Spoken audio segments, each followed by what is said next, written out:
What's up mga kahigala? Tayo ay mag food trip ngayon at nag-crave ako sa kanilang mga mini mart dito at nakita ko tong dragon fruit. Try natin, no? Matikman ang kanilang dragon fruit dito.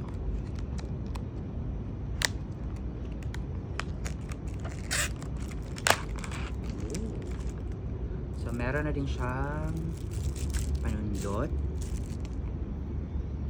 Let's try.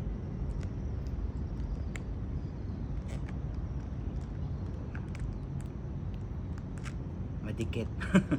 Pero i-try na natin.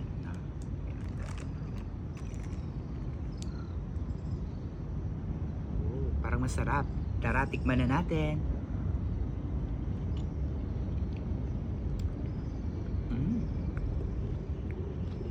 Napaka-juicy.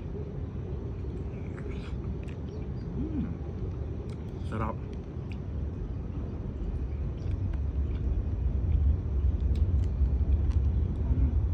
Hindi masyadong matamis.